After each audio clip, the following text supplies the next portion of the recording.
옆 사람에게 한번 인사하십시다. 잘 오셨습니다. 네, 고맙습니다. 우리나라와 일본은 오랜 세월 동안 겹겹이 쌓인 역사적인 앙금이 있습니다. 그래서 우리나라 사람들은 일본 사람을 그냥 사람이라고 이야기하지 않죠. 놈이라고 이렇게 표현을 하죠. 예. 그렇게라도 해야 좀 속이 좀 풀릴 것 같은 그런 생각이 좀 듭니다. 왜 이렇게 일본과 사이가 좋지 않게 되었느냐? 굉장히 오랫동안 골이 깊습니다. 과거에서부터 일본은 껄핏하면 우리나라를 배 타고 와서 쳐들어와 가지고 수탈해가고 침략해서 어렵게 만들고 괴롭히고 자 그런 나라였습니다. 특히 최근에는 우리가 다들 기억하는 대로 일제강점기 36년 동안에 정말 몹쓸 짓을 너무나도 많이 하고 갔죠. 우리나라 여인들 중에 어떤 분들은 끌려가서 정신대에서 고통을 당하고 또 많은 남자들이 강제징용돼 가지고 어디에서 지금 묻혔는지도 모르게 태평양 한가운데서 섬에서 힘들게 노동하다가 죽게 된 그런 사람들도 있고 또 창씨개명을 하고 또 언어를 갖다가 바꾸려고 하고 역사를 왜곡하여서 가르치고 신사참배를 강요하여서 수많은 양민과 기독교인들이 학살당하고 순교의 제물이 되었습니다. 이것 때문에 우리의 마음속에 일본 그러면은 좋지 않은 이미지가 항상 있어요. 그래서 항상 증오와 원망이 응어리져 있어가지고 일본은 사람도 아니다, 놈이다, 뭐 이렇게 표현을 해야 좀 속이 시원한 것 같습니다. 뭐 제가 그렇다는 게 아니고 우리나라 사람들이 다들 그런 것 같아요. 저는 그러면 안 됩니다. 제 처남이 일본 사람하고 결혼했거든요. 그래서 일본 놈이라고 하면 안 돼요. 자, 그런데 어쨌든 이 일본에 대해서 생각하는 게 참 우리나라 사람들 중에는 놈이라고도 하지만은 조금 일본을 좀 하대하는 경향이 있는 것 같아요. 일본은 좀 만만한 나라다. 사실 그런데 만만한 나라가 아니죠. 객관적으로 비교해 보면은 국력이나 뭐 영토의 크기나 뭐 인적 자원이나 재정적인 거나 모든 것들이 사실 우리나라보다 훨씬 더 앞서 있는 나라가 일본입니다. 그런데도 우리나라 사람들의 의식 속에는 일본이라면은 좀 해볼 만한 상대다 이런 생각들이 암암리에 자리 잡고 있는 것 같아요. 그래서 뭐 일례를 들어서 축구 경기를 한다 그러면은 사실 FIFA 랭킹에서는 우리나라가 일본을 앞선 적이 별로 없습니다. 요즘에는 뭐 거의 게임이 안 될 정도로 일본이 많이 잘해요. 그런데도 불구하고 일본하고 축구를 붙게 되면 우리가 이기는 것이 당연하구나. 뭐 이렇게 생각을 많이 합니다. 밤새도록 응원하다가 어쩌다 비기기라도 하면은 에휴 저것들 왜 이렇게 못하나 이런 생각이 들고 어쩌다가 또 이기면은 아이고 뭐 그럴 줄 알았다고 당연한 거라고 이렇게 여기는 경우가 있습니다. 정말 실력으로 이긴 게 아니고 운으로 이겼는데도 우리의 생각에는 일본 정도는 만만하다 이렇게 생각을 합니다. 더 황당한 거는요. 야구는 사실 냉정하게 볼 때 일본보다 한 수 아래입니다. 그건 우리가 인정할 수밖에 없어요. 일본 야구는 대단합니다. 그런데도 한일전이 붙으면은 별로 이긴 적도 없는데도 붙으면은 꼭 이길 것처럼 그 지면은 안타까워하고 사실 지는 게 당연한데도 지면은 안타까워하고 훨씬 실력으로 밀리는데도 그런 생각을 합니다. 그래서 한일전만 붙으면은 야구든 뭐든 붙으면은 정신 승리해가지고 어찌됐든 이길 수 있다, 해볼 만하다, 뭐 이런 생각을 하고 만만하게 여깁니다. 그래서 이제 역사학자들이 보니까 세계에서 일본을 만만하게 생각하는 나라가 딱 우리나라밖에 없대요. 아무도 만만하게 생각하지 않는데 이상하게 우리나라는 일본을 좀 만만하게 생각하고 좀 하대하고 좀 우리보다 밑에 있는 애들도 생각하고 안 되면 키로도 우리는 걔들보다 키가 크다 뭐 이래가지고 그런 걸로 이제 누르려고 하고 자 그런 마음들이 있습니다. 여러분 왜 그럴까요? 우리가 민족적인 당한 그런 소름에 대한 그런 표현일까요? 물론 뭐 그런 것도 있으리라 생각을 합니다만은 저는 이거보다는 조금 더 역사적인 그런 스토리를 조금 여러분들에게 설명을 해드리려고 합니다. 일제 36년 때 36년 동안 우리나라를 지배하려고 일본이 부단 애를 썼습니다. 사실은 침략을 해가지고요 36년 동안에 온갖 만행들 다 저지르면서 완전히 다 장악을 했지 않습니까? 무려 36년입니다. 언어를 가르치고 언어를 자기네 나라 말을 막 배우게 하고 그리고 창씨 개명을 하고 그리고 온갖 못된 짓을 다 했습니다. 이제 아예 자기네 나라 속국을 만들려고 했던 거예요. 그런데 실패했습니다. 결국은 왜 실패했느냐? 우리나라 사람들이 이게 만만치가 않은 거예요. 그냥 건들면 건들수록 계속 이쪽 저쪽에서 뭐 동학 농민운동부터 시작을 해서 독립운동 일어나가지고 사람들을 막 일본 사람들 막 괴롭히고 싸우고 그 사람들은 지금 막 대포를 갖고 오고 신식 무기로 막 오는데 우리나라는 죽창 들고 싸우는데도 밀리지도 않고 계속 싸우는 거예요. 거기다가 또 어떤 일이 있습니까? 안중근 의사라든가 윤봉길 의사라든가 이런 분들이 있죠. 일본의 정치에 아주 대단한 사람을 요격을 한 그런 사람들이 막 나옵니다. 김좌진 장군이라든가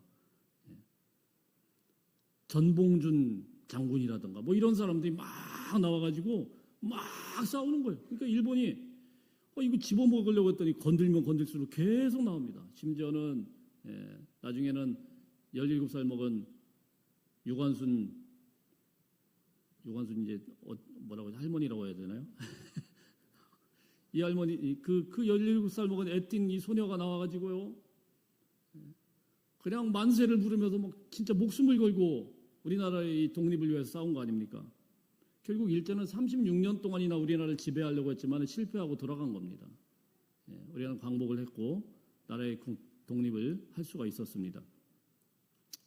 여러분 이게 얼마나 대단한 일이냐면요. 그 대단한 중국에서도 중국도 똑같은 그런 시기에 비슷한 일을 겪었어요.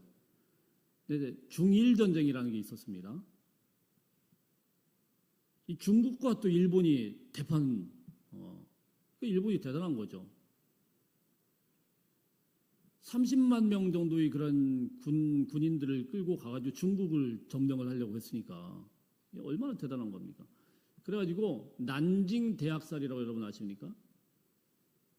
난징 대학살 때 중국에 있는 양민들이 얼마나 죽었냐면요. 약 30만 명 정도가 죽었어요. 일본 군대가 30만인데 중국의 중국의 그 양민들이 30만 명이 학살을 당했거든요. 근데 그 기간이 얼마였냐면 딱 6주 걸렸습니다. 여러분 생각을 해보세요. 우리나라는 36년 동안 죽으라고 잡아먹으려고 해도 이게 안 먹혔는데 거기는 중국은요. 그렇게 대학살을 저지르는데 거기에 윤봉길 의사도 안 나오고 안중근 의사도 안 나오고 김좌진 장군도 안 나오고 별로 반항이 없어요. 왜냐하면 일본이 너무나도 강했단 말입니다. 근데 그 강한 나라를 대상으로 우리나라는 어떻게 해요? 죽자사자 죽창 들고 다니고 그냥 또 아니면 도시락 폭탄 만들어서 던지고 뭐 이렇게 해가지고 싸워나갔단 말입니다. 그러니까 이게 얼마나 대단한지를 우리가 알아야 돼요. 왜 우리는 똑같은 일본인데 만만하게 생각하고 해볼 만하다고 생각하고 언제든지 껄핏하면 이들에게 뭐 대들고 뭐 이런 일들이 일어나게 되었을까요? 이거에 대해서 참 연구하는 어떤 분이 이런 이야기를 하더라고요. 우리나라에는 하나의 DNA가 하나 흐르는데 성웅 이순신이라는 이 DNA가 흐른다. 무슨 말씀이냐면은 이순신 장군이 명량해전에서 큰 승리를 거둘 때요. 그때 임진왜란이 일어났지 않습니까? 이때요. 사실 게임이 안 되는 거예요. 이게 배 타고 우 들어오는데 거기는 일본은요. 사실 최신식 무기로 다 무장되어 있던 겁니다. 조총을 썼어요. 우리나라는 활 가지고 겨우 이렇게 쏘고 있고 칼싸움이 나고 이러는데 총을 가지고 쏘고 있었단 말입니다. 그리고 배가 어마어마한 배들이 막 다 들어왔어요. 집어삼키려고. 근데 그거를 이순신 장군이 어떻게 했습니까? 싸우는 족족 다 이겼습니다. 그리고 나중에는 명량해전에서는 완전히 그냥 그들을 갖다 수몰시켰지 않습니까? 그래서 아주 이순신만 생각하면 이 사람들이 벌벌벌 떨었어요. 우리나라에는 일본이다 생각하면은 이순신의 DNA가 흐른대요. 그래가지고 일본 저놈들은 까불어봤자 아무리 총으로 쏘고 아무리 해도 우리는 이길 수 있다. 왜? 우리는 이순신의 후예다. 막 이런 생각을 갖고 있대요. 믿거나 말거나. 근데 가만 들어보니까 상당히 또 이게 또 말이 안 되는 게 아니고 말이 되는 것 같은 그런 생각이 들어요. 그렇지 않습니까? 다들 끄덕이긴 하는데 아멘은 하지 마시고. 자, 어쨌든요. 그러면서 우리의 생각은 뭡니까? 일본이든 뭐든 좀 큰 사람들이든 우리의 생각에 뭐가 있냐면은 그들도 해볼 만한 상대다. 예. 정신을 똑바로 차리면 언제든지 우리가 해볼 만한 상대다. 이런 생각을 하게 되는 것이죠. 여러분, 이스라엘 백성들 중에도 오랜 기간 동안에 꼭 우리나라와 일본처럼 앙숙이 된 나라가 하나가 있습니다. 그게 어디냐면은 바로 블레셋입니다. 블레셋. 이들과 이스라엘 사이에는 정말 지긋지긋할 정도로 전투가 있게 되는데요. 앞으로 오늘 말씀부터 사사기 계속 지나가면서 이 블레셋이라는 이름이 아주 자주 등장을 할 겁니다. 성경학자들에 의하면 이게 블레셋이라는 이름이 무려 250회 정도나 등장을 한다고 그래요. 얼마나 많이 싸웠는지 아시겠죠? 다른 나라들과는 아주 게임이 안 될 정도로 계속 싸웁니다. 근데 우리는 블레셋 그러니까 하도 싸우고 뭐 또 다윗이 이긴 것만 생각하니까 뭐 블레셋 별거 아닌가 보다 이렇게 생각을 할지 몰라도 사실은요, 이 블레셋과의 운명적인 대결 속에서 그 오늘 말씀이 뭐냐면은 사실 그 서막을 여는 그런 장입니다. 다시 한번 31절 다시 한번 읽어볼까요? 시작. 에훗 후에는 아나드의 아들 삼갈이 있어 소모는 막대기로 블레셋 사람 600명을 죽였고 그도 이스라엘을 구원하였더라. 한마디로 뭐 간단하죠. 뭐 설명할 것도 그렇게 없죠. 소모는 막대기로 소를 물다가 농부 삼갈이 블레셋 사람 600명과 싸웠어요. 그리고 다 죽였대요. 말이 되나요? 말이 안 되죠. 말이 안 되는데 그런 일이 있었대요. 1대 600이 싸운 거예요. 그리고 이겼대요. 도무지 말이 안 되는 이야기인데 여기에 딱 들어가 있습니다. 자, 이 말씀들을 오늘 좀 하나씩 살펴보겠는데요. 자, 우선 첫 번째 한번 읽어보겠습니다. 화면 띄워주세요. 시작. 하나님께 붙들리면 평범한 사람도 능력의 사람이 됩니다. 블레셋 군인과 삼갈이라는 농부가 싸워가지고 이겼는데 이건 뭐 도대체 무슨 이야기를 하는 걸까요? 사실 이 구조를 보면은 더 이게 왜 여기에 들어갔는지 좀 잘 이해가 안 될 수가 있어요. 왜냐면은 그 앞에 사사기 3장은 전체가 에훗이라는 사사에 대해서 이야기를 하고 있습니다. 1절부터 무려 30절까지 에훗 이야기가 쭉 들어있어요. 그리고 31절에만 이 삼갈에 대한 이야기가 나와 있고 사사기 4장부터 5장까지 또 누가 나오냐면은 그 유명한 드보라라는 사사가 나옵니다. 이런 대사사들 끝에 이 이야기 하나가 딱 들어가 있어요. 왜 이걸 굳이 여기다가 꼭 집어넣었을까? 무슨 이야기를 할까? 이 삼갈이라는 사람이 힘이 장사라서 또 블레셋과 1대 600의 싸움에서 이겼다는 그런 이야기인가? 사실 뭐 그렇게 생각할 수도 있겠죠. 그런데 여기에는 힘이 장사라는 이야기는 안 나옵니다. 삼손은 진짜 힘이 셌다라는 이야기 나오는데 그걸 어떻게 싸웠는지, 이 막대기 가지고 어떻게 싸웠는지 그런 이야기가 나오질 않습니다. 그러나 짧게 아주 강력하게 결론을 내리는 내용이 무엇이냐면은 소모는 막대기로 600명의 블레셋 군사를 이겼더라. 그도 이스라엘을 구원하였더라. 이렇게 기록을 하고 있습니다. 그도 이스라엘을 구원하였더라. 이런 이야기입니다. 무슨 말씀이냐면은 자, 설명을 좀 드리면은 그도라는 이 말이 히브리어에서는 강조형으로 되어 있어요. 그런 사람일지라도, 그런 보잘것없는 사람일지라도 하나님께서 사용을 하시니까 여러분 생각을 해보세요. 소모는 막대기 가지고 지금 농부나 농사나 짓는 이런 사람들이 뭐 그렇게 대단한 사람이겠어요. 그런 사람일지라도 하나님이 사용을 하시니까 이스라엘을 구원하는 사사가 되더라. 이해가 되세요? 그 앞에 있는 에훗과 똑같이, 그 뒤에 있는 드보라와 똑같이 그도 이스라엘을 구원하는 사사이더라. 이렇게 말씀을 하고 있는 겁니다.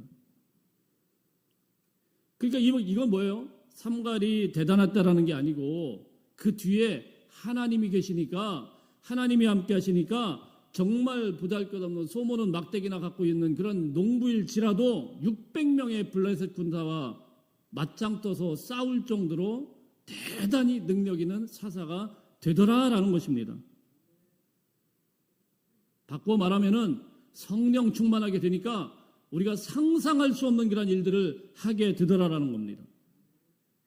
사실 이 사건이 있기 전까지 블레셋은 어떤 존재였냐면은 이스라엘 백성들에게 이렇게 맞짱뜰 그런 존재가 절대로 아닙니다.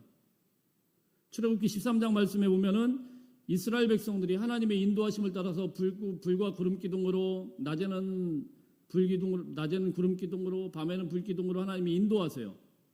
출애굽해서 막 인도하시는데 그들이 쉽게 갈 수 있는 해변길이 있었는데 해변에는 해변 족속이 블레셋 사람들이 있어가지고 그래가지고 이스라엘 사람들이 겁을 먹어서 애굽으로 돌아갈까봐 하나님께서 일부러 홍해의 바닷길을 내셔서 광야로 돌려가지고 가셨다라고 기록이 되어 있어요. 이스라엘 사람들이 블레셋 소리만 들어도 겁을 잔뜩 집어먹고 있어가지고 블레셋이 있는 그곳으로 가면은 좀 쉽게 갈 수 있지만은 거기를 못 가고 돌아서 블레셋이 없는 데로 돌아서 그래서 요단강을 건너서 간 거예요. 블레셋은 어디에 있습니까? 저쪽 지중해 쪽에 있는데 요단강 건너서 블레셋 없는 쪽으로 들어간 거예요. 자, 그러니까 이 블레셋은요 이스라엘 백성들에게 굉장히 공포의 대상입니다. 근데 이 블레셋을 어떻게 했다고요? 소문은 막대기 하나 가지고 600명을 이겼다라는 거예요. 자, 이 사건 이후로 어떻게 됩니까? 블레셋 사람들에 대한 생각이 바뀌어요.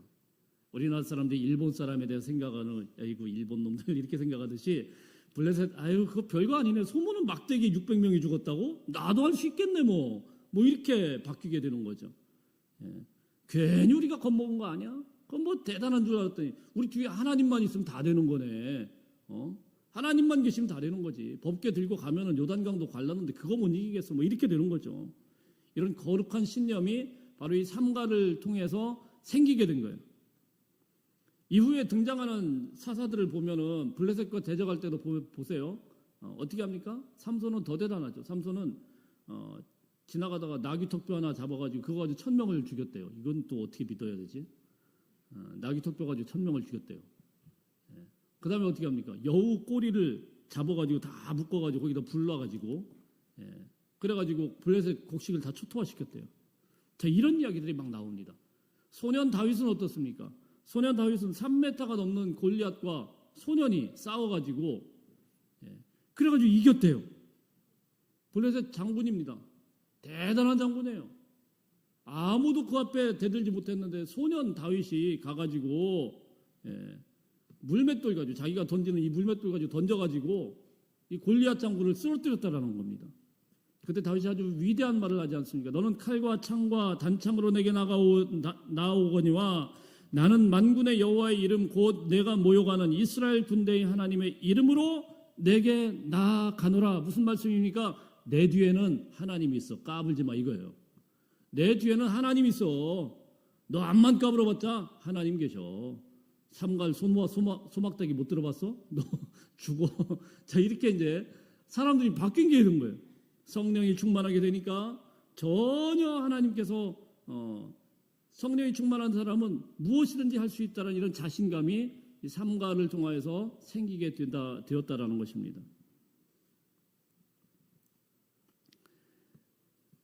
여러분, 우리가 이 말씀을 통해서 먼저 생각해야 되는 거, 우리도 똑같죠. 우리가 평소에는 보잘것없는 사람이라고 할지라도, 형편없는 사람이라고 할지라도, 보통 사람이라고 할지라도 성령 충만하게 되면은요, 하나님께서 우리를 어떻게 사용하실지 몰라요. 우리 인생을 어떻게 하나님께서 다뤄나가실지를 몰라요. 여러분이 이것을 믿으시고 성령 충만한 인생들 다 되시기를 주의 이름으로 축복합니다. 자, 두 번째입니다. 두 번째 오늘 말씀을 통해서 두 번째 한번 읽어봅니다. 시작. 하나님은 우리의 조건이 아니라 순종을 보십니다. 여기서 우리가 눈여겨봐야 될 것은 삼갈이라는 이 사람의 배경이 아무것도 안 나와 있어요. 사사기에는 사사들의 배경들이 쭉 나왔는데 에훗이나 기드온 같은 경우는 어떻게 어떤 사람인지 쭉 잘 나와 있습니다. 근데 삼갈은 딱 한 절에만 딱 등장을 했는데요. 그가 어린 시절에 어떻게 자라났는지 어떤 성품의 사람이었는지 아무것도 없어요. 짧은 소개 속에서 그는 아낫의 아들이라고 합니다. 아낫의 아들 삼갈. 아낫, 뭔가 좀 익숙하지 않죠? 익숙하지 않은 말이에요. 히브리어도 아니고. 이 아낫이 누구냐면은 누구가 아니고 아낫은 가나안에서 섬기던 전쟁을 주관하는 여신으로 되어 있습니다. 성서학자들이 이거에 대해서 그만 연구하다가 이 삼갈이 혹시 이방인 아니야? 뭐 이렇게 주장하는 분들도 있어요. 그러면 이 아낫이라는 이름을 갖다가 떡하니 써가지고 아낫의 아들이다, 신의 아들이다 이러면은 거기에 심취해 있는 사람들한테 보통 그렇게 쓰거든요. 그래서 이 사람은 이방인 아니야 이렇게 이야기를 하는데 사실 이방인을 갑자기 하나님이 사사로 썼다라는 것도 너무 뜬금없죠. 그래서 이방인이라는 근거는 하나도 없습니다. 그러면 이게 도대체 왜 이런 사람이 왜 갑자기 나타나게 되었을까? 이제 사사기 전체의 분위기를 일단 이야기를 하는 거죠. 사사기가 어땠습니까? 이스라엘 백성들이 하나님을 섬기는 여호와 하나님을 섬기는 이스라엘 백성들이었는데 언젠가부터 악을 행해요. 악을 행하는 게 뭡니까? 가나안과 같이 혼합이 되기 시작하는 겁니다. 가나안 사람들과 동화되기 시작하는 거예요. 삼갈의 아버지는 아마도 그런 분위기 속에서 아들을 낳았고 아들을 낳으면서 너는 아낫의 아들이다. 가나안 신의 이름을 갖다 떡하니 갖다 붙일 정도로 굉장히 신앙도 없고 별 볼 일 없는 그런 사람이었을 가능성이 아주 높죠. 하나님의 백성이 하나님의 백성답게 살지 못하고 주변 문화에 동화되어던 그런 시대, 어떻게 보면 배경적으로 최악의 그런 순간에 그리고 이 삼갈이 무엇을 하고 있었냐면 소모는 막대기를 갖고 있었다라는 겁니다. 여러분 이 소를 몰았다라는 게 여러분 성경을 많이 읽어보신 분들은 익숙한가요? 누군가가 소를 몰았다. 그거보다는 양치는 목동이 더 익숙하죠. 이스라엘 백성들은 대부분 양을 쳐요. 유목민들이에요. 왜냐하면 이들은 거주하는 곳이 산지 지역입니다. 가나안 땅이 이렇게 있으면은 산이 이렇게 있으면 산지에서 양을 데리고 다니면서 텐트를 여기 쳤다가 저기 쳤다가 그러면서 유목을 하는 그런 사람들이에요. 그럼 삼갈은 어디에서 거주했느냐? 산이 아닌 이 사람들 이스라엘 백성들이 주로 있었던 산 쪽에 있는 게 아니고 이스라엘 사람들이 살던 그 동네가 아니고 밑으로 내려왔다라는 이야기입니다. 가나안 사람들은 농사를 지었어요. 가나안 사람들 밑에 평지 지역에서 주로 살았어요. 그곳의 그 접경 지역에서 이쪽 눈치 저쪽 눈치 봐가면서 그렇게 살았던 사람이 바로 삼갈이에요. 그 말은 무슨 말씀입니까? 이스라엘 사람들에게 있어서는 주류입니까? 아니면 비주류입니까? 비주류라는 거죠. 메인에 있는 그런 사람이 아니에요. 예루살렘의 제사장도 아니고 학문을 연구하는 율법학자도 아니고 그냥 근처에서 자기 먹을 것만 하는 묵묵히 밭을 일구던 이름 없는 농부였다라는 사실입니다. 그런데 하나님께서 바로 그 삼갈을 사용하여서 이스라엘을 구원할 사사로 쓰셨다라는 사실입니다. 그가 무슨 뛰어난 그런 전략가였기 때문에 그가 무술의 어떤 달인이어가지고 갑자기 이 소문은 막대기를 가지고 막 축지법을 써가면서 막 이렇게 막 싸워가지고 그렇게 이기는 사람이다. 뭐 그래서 했겠습니까? 그런 이야기 전혀 없어요. 뭐 좋은 집안에서 태어나는 거 아니죠. 무슨 말씀을 하고 싶은 걸까요? 하나님께서는 우리가 생각하는 어떤 조건보다 하나님의 은혜가 입힌 사람이 하나님의 일을 하더라라는 겁니다. 성경을 보면 하나님의 선택은 항상 우리의 상식과는 전혀 다른 사람들을 사용하여서 쓰시는 경우가 있어요. 다윗은 어떤 사람입니까? 목동일 때 왕으로 기름 부어 세웠어요. 기드온은 어떤 사람입니까? 기드온은 겁이 많아가지고 몰래 자기 먹을 것만 먹기 위해서 비겁하게 숨어있던 그 기드온을 하나님께서 불러서 사사로 쓰셨어요. 말을 잘못하는 모세를 모세의 민족 지도자로 사용하였습니다. 그리고 오늘은 이름조차도 낯선 삼갈이라는 사람을, 농부 삼갈이라는 사람을 하나님께서 들어서 사용하셨다라는 사실입니다. 무슨 말씀일까요? 하나님께서 보시는 조건이 우리가 생각하는, 우리가 사는 세상과는 전혀 다른 조건들을 보고 있다라는 사실입니다. 사무엘상 16장 7절 말씀에서 하나님이 이렇게 이야기를 하죠. 사람은 외모를 보거니와 여호와는 중심을 보느니라. 하나님께 중요한 거는요, 외모가 아니에요. 학벌이 아니에요. 가문이 아니에요. 경력이 아니에요. 얼마나 하나님 앞에 자신을 내어드릴 준비가 되어 있느냐, 그 마음의 중심을 딱 본다는 사실입니다. 오늘날에는 우리도 자꾸만 자신의 조건을 먼저 생각합니다. 하나님의 일을 할 때 나는 좀 더 배웠어야 하나님의 일을 하는데 내 같은 무식한 인간이 무슨 하나님의 일을 하겠습니까? 이럽니다. 하나님, 내가 조금만 부자였으면 좋은데 나 같은 사람이 무슨 교회에 도움이 되고 하나님께 도움이 되겠습니까? 나는 특별한 은사도 없습니다. 뭐 노래를 잘하는 것도 아니고 뭘 딱히 잘하는 것도 아니고 말 잘하는 것도 아니고. 그러나 여러분, 하나님은 그런 사람을 찾지 않습니다. 특별한 사람이 아니라 하나님 손에 붙들리기만 하면, 하나님의 손에 붙들리기만 하면 삼갈과 같은 평범한 사람이라고 할지라도 하나님 앞에 쓰임받을 수 있다라는 사실입니다. 사랑하는 성도 여러분, 우리의 과거가 어떠했는지, 우리의 형편이 어떤지, 우리의 처지가 어떤지 하나님께는 지금 전혀 문제가 안 돼요. 여러분, 그런 의미에서 우리 옆 사람에게 한번 인사하십시다. 당신은 하나님의 사람입니다.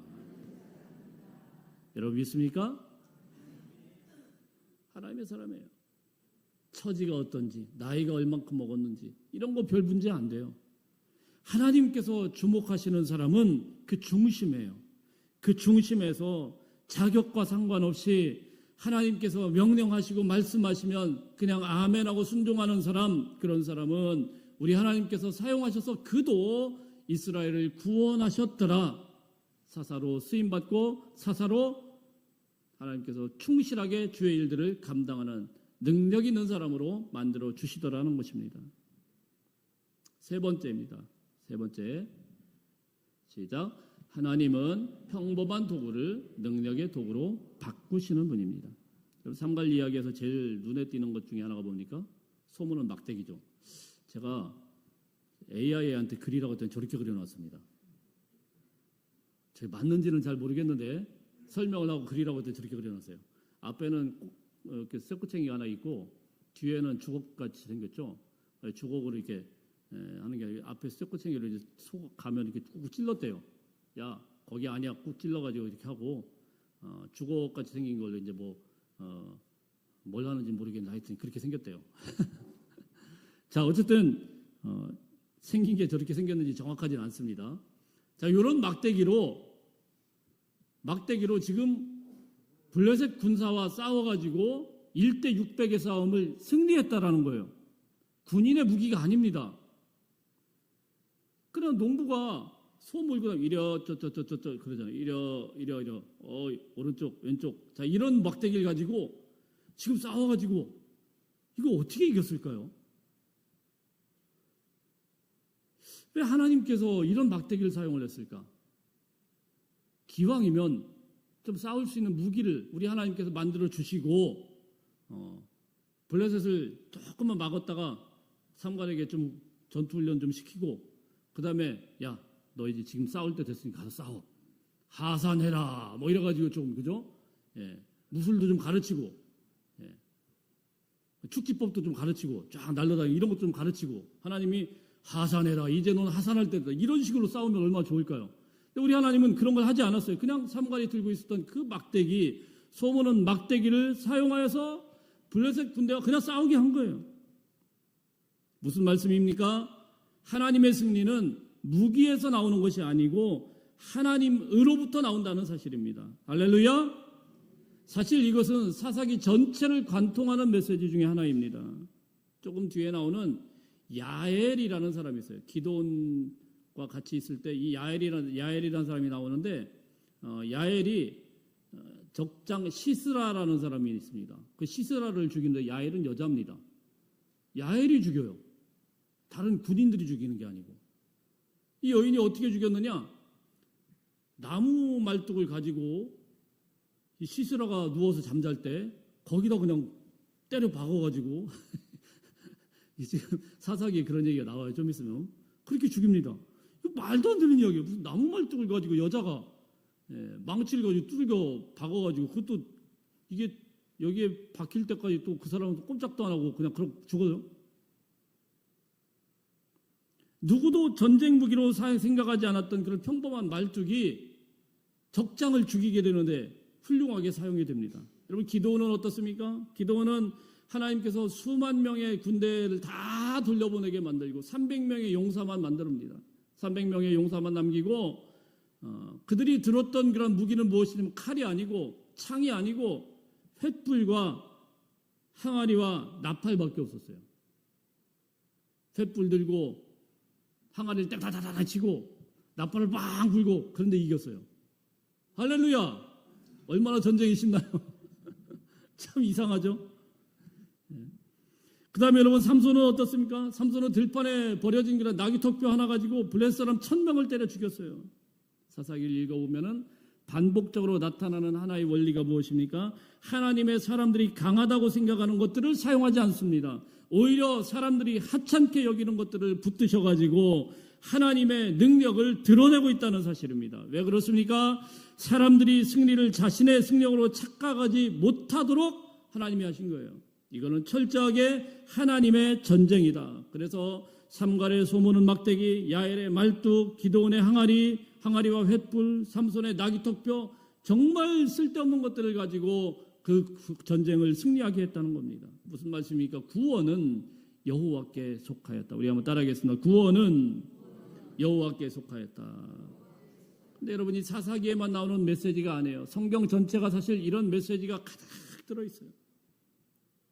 모세의 손에 들려있던 평범한 목자의 지팡이는 어떻습니까? 홍해를 가르는 위대한 능력의 지팡이가 되고, 소년 다윗의 손에 들려있던 물맷돌은 어떻습니까? 이 돌인데 소년의 손에 들렸던 돌이 얼마나 크겠어요? 물맷돌인데 얼마나 크겠어요? 그런데 이 돌이 거인 골리앗을 쓰러뜨립니다. 한 어린아이가 들인 보리떡 5개와 물고기 2마리가 5,000명을 먹이고도 남는 기적의 도구가 됩니다. 하나님은 언제나 평범한 것을 통해서 놀라운 일을 이루시는 하나님이신 것을 믿으시길 바랍니다. 중요한 거는요, 도구가 아니에요. 중요한 거는 자격이 아닙니다. 중요한 것은 그 도구를 붙드시고 사용하시는 하나님의 손이라는 사실입니다. 사랑하는 성도 여러분, 오늘 우리의 손에 무엇이 달려 있습니까? 어떤 분에게는 작은 사업장이 있을 겁니다. 어떤 분에게는 가정이 있을 겁니다. 어떤 분에게 직장이 있고 건강이 있고 시간과 경험이 있을 겁니다. 중요한 거는요, 그런 것들이 아니에요. 이것이 하나님 앞에 온전하게 드려지게 될 때 여러분의 작은 그런 헌신과 작은 드려짐 가운데서도 삼갈처럼 모세처럼 하나님 앞에 귀하게 사용될 줄로 믿습니다. 하나님이 지금도 그런 일들을 하시는 거예요. 교회도 마찬가지입니다. 교회도 하나님께서 부흥하시는 걸 보면 어떤 프로그램이 있고 어떤 시스템이 좋고 뭔가 그런 것들이 충분히 잘 갖추어지면 부흥할 것 같지만 그렇지 않더라고요. 한 사람의 헌신, 한 사람의 눈물, 한 사람의 순종을 통하여서 교회가 세워지고 있다는 사실입니다. 제가 어릴 때요, 80년대 그때쯤 이제 제가 학창 시절을 지냈으니까 그 당시에 뭐 악기가 별로 없어요. 근데 이제 아이들이 이제 악기 배우는 걸 좋아하지 않습니까? 근데 기타 같은 게 하나 있으면은 돌려가면서 막 치다가 줄 끊어지면 줄 끊어진 대로 막 이렇게 치고 막 이런 때입니다. 수련회를 갔는데 지금처럼 뭐 이렇게 시스템이 잘 돼 있으면 얼마나 좋아요. 아무것도 없죠. 갔더니 또 예전에 교회 같은 데 가지 않습니까? 근데 그 교회에 아무것도 안 갖춰진 거예요. 진짜 옛날 풍금 그런 것만 하나 딱 있고 아무것도 없는 거예요. 자, 그곳에 떡하니 갔어요. 전도사님이 수련을 해야 되는데 좀 막막했던 것 같아요. 근데 아이디어를 냈습니다. 야, 지금부터 우리 악기에 의존하지 말자. 다 나가서 너희들이 자연에서 악기 들 만한 거 다 주워와라. 이렇게 된 겁니다. 그래서 아이들이 나갔어요. 어떤 아이들은 돌멩이 집어 주워오고 어떤 아이들은 나무짝대기 주워오고 어떤 애들은 밖에 있는 그런 빈병 주워와서 페트병 주워가지고 막 이제 그걸 가지고 이제 찬양을 시작하는 겁니다. 뭐 난리가 아니죠. 뭐 치고 뭐 소리 꽥꽥 지르고. 예. 그 중에 제가 어떤 애 이름은 잘 기억이 안 나는데 어떤 아이는 밤송이를 하나 주워왔습니다. 밤송이를 너 왜 주워왔냐 그래요. 아마 생각도 없이 주워온 것 같아요. 근데 얘가 해석이 대단했어요. 전도사님, 저는 이 밤송이를 보면서 예수님의 가시멸 요관이 생각이 났습니다. 그러면서 지금 집회가 시작이 된 거예요. 정말 잊지 못할 집회가 시작이 됐죠. 1시간, 2시간 찬양하고 기도하고 그러는데 애들이 얼마나 은혜를 많이 받았는지, 얼마나 눈물 흘리며 은혜를 받았는지. 여러분들에게도 아마도 그런 그림들이 있을 거예요. 예전에 참 아무것도 없을 때. 이렇게 현대식 건물이 어디 있습니까? 마룻바닥에 그냥 눈물 흘리면서 기도하고 막 뒹굴고 막 그랬을 때 그때 은혜를 기억하지 않습니까? 여러분, 현대식으로 모든 것들이 다 갖춰졌다고 은혜가 있나요? 모든 것들이 완벽하다고 하나님의 은혜가 충만한가요? 아닙니다. 하나님은요, 우리의 조건과 상관없이 하나님 앞에 드려지기만 한다고 하면은 그 마음 받으시고 은혜 주시는 하나님이신 걸 믿으시길 바랍니다. 우리의 평범한 일상을 붙드셔가지고 우리의 보잘것없고 하찮은 것들을 붙드셔가지고 능력 있는 하나님으로 역사하시는 그 하나님을 믿으시길 바랍니다.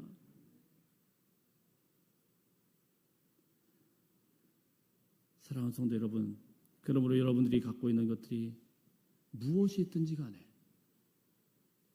여러분들이 갖고 있는 그런 처지가 얼마가 되든지 간에 하나님 앞에 온전하게 붙들림 받는 사람들 다 되시기를 주의 이름으로 축복합니다.